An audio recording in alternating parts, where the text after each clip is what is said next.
Certa vez um seminarista afirmou do púlpito de uma igreja que adultério não é pecado. E olha que ele usou um argumento bíblico que talvez até você vá concordar com ele. Neste vídeo eu vou te mostrar qual foi o texto bíblico que ele usou, mas de antemão já quero te avisar que este vídeo é sobre os cuidados que você deve tomar ao fazer certas afirmações, principalmente com relação à interpretação da palavra e à exposição desta interpretação para outras pessoas. Graça e a paz, pessoal, bem-vindos aqui ao Teologia em Tela, aqui é o pastor Wenderson e hoje eu tenho uma dica muito importante para você. Não deixe de rolar a tela um pouquinho aí para baixo para que você se inscreva no canal, porque aqui a gente tem conteúdo para a nossa edificação espiritual e para que você possa sempre receber dicas como esta para te ajudar no seu ministério ou no seu conhecimento bíblico teológico. A pessoa que se propõe a estudar a palavra de Deus muitas vezes vai se deparar com versículos muito profundos e interessantes, que vai aguçar a curiosidade e que vai também desafiá-la a ensinar outros coisas que ela percebeu em textos bíblicos. Mas aquele que ministra a palavra de Deus precisa tomar muitos cuidados. Aqui eu quero destacar pelo menos dois destes cuidados. O primeiro é relacionado às afirmações que nós fazemos a respeito da palavra de Deus. Nossa argumentação precisa estar bem embasada, ter sido bem testada antes de promovermos isso como uma verdade absoluta. Outro cuidado é relacionado com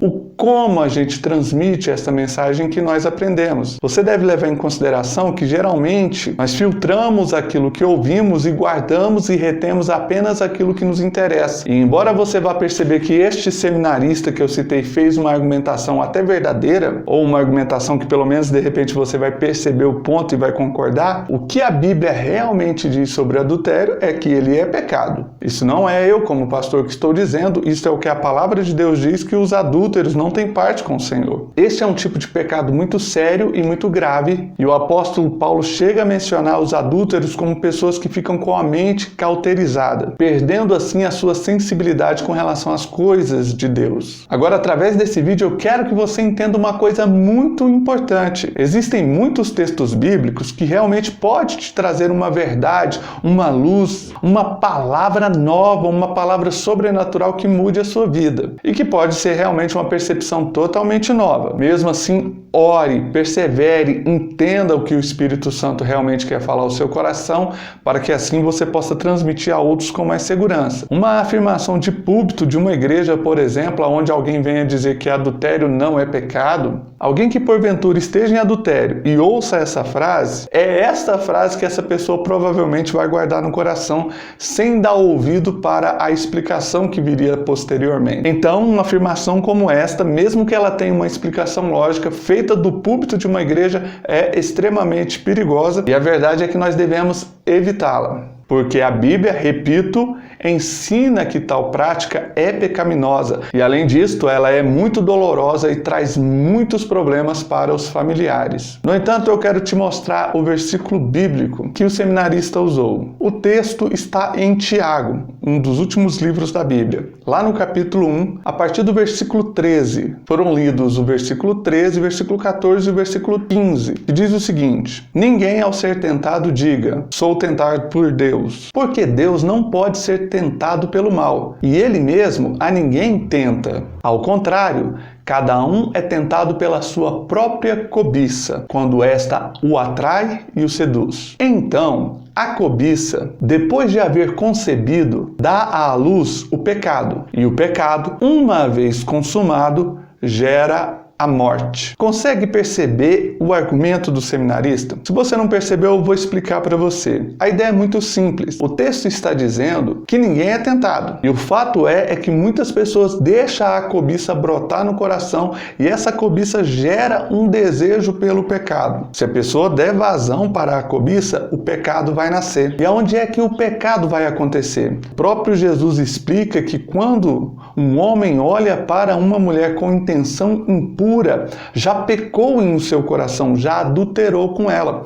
Então o pecado aconteceu antes mesmo da consumação do ato. A consumação do ato ainda não se tornou real e a pessoa já pecou no seu coração, já pecou na sua mente, já se afastou de Deus, já cometeu um erro ao qual ele precisa pedir perdão a Deus, já precisa se posicionar diante de Deus com o coração arrependido por ter pecado contra Deus. Então, o argumento final que você precisa prestar atenção é de que a pessoa, quando chega na consumação do pecado, no caso aqui nós estamos falando a respeito do adultério, quando ela consuma o adultério, ela morre, espiritualmente falando. Você sabe que a morte, na verdade, significa separação. A morte física é a separação da alma do corpo, do espírito do corpo.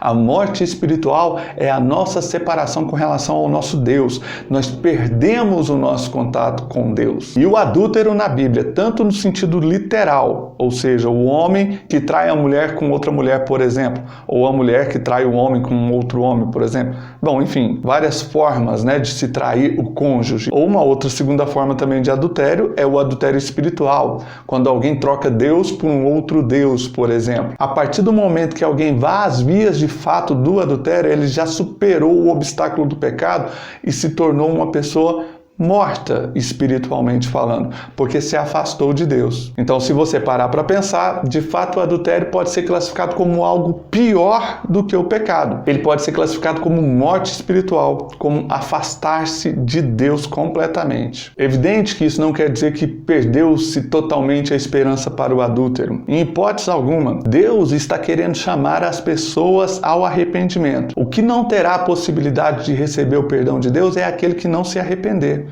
Aquele que continuar na prática do pecado, na prática do adultério. Não adianta pedir perdão por um adultério e continuar nesta prática. No entanto, a partir do momento que a pessoa verdadeiramente confessa o seu pecado, se arrepende e volta ao seu primeiro amor, volta a servir a Deus verdadeiramente, ela pode sim ser perdoada.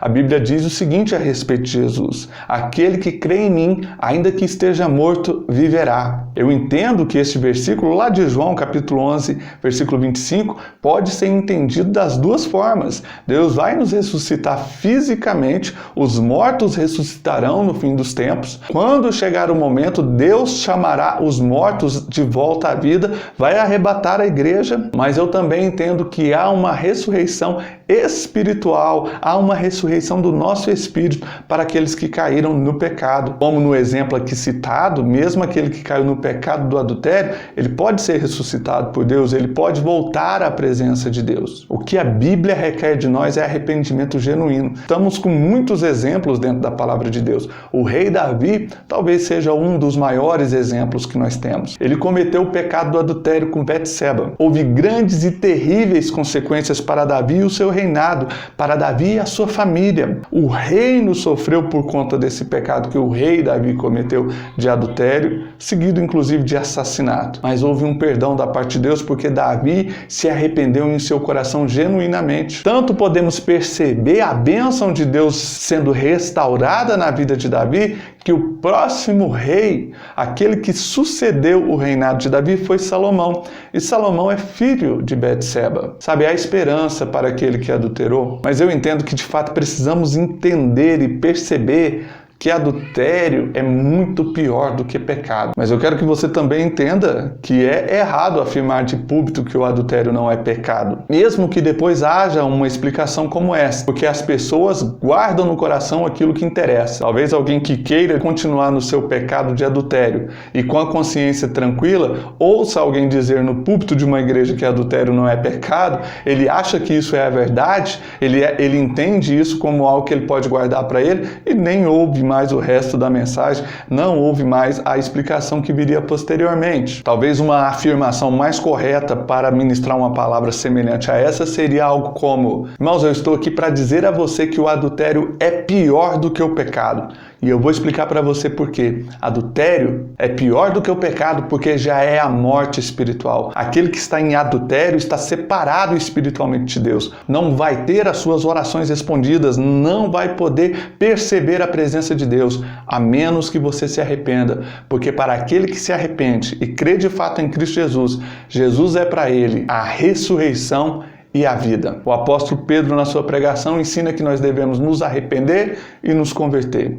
Significa que eu preciso mudar a minha mente e mudar também as minhas atitudes. Então, para fechar esse vídeo aqui, perceba, adultério é sim pecado, de fato é pior do que o pecado, e ainda procure tomar cuidado com aquilo que você vai transmitir e ensinar às outras pessoas a respeito da palavra de Deus. Amém? Agora, é muito importante que você não se esqueça de se inscrever no canal. Se inscreva no canal aqui do Teologia em Tela. Tem um botão quadradinho aqui no canto escrito inscrever. Clica nele, se inscreva no canal. Ative o sininho de todas as notificações, porque assim você vai poder nos acompanhar sempre que colocarmos conteúdos novos aqui no Teologia em Tela. Muito obrigado, até a próxima. Tchau!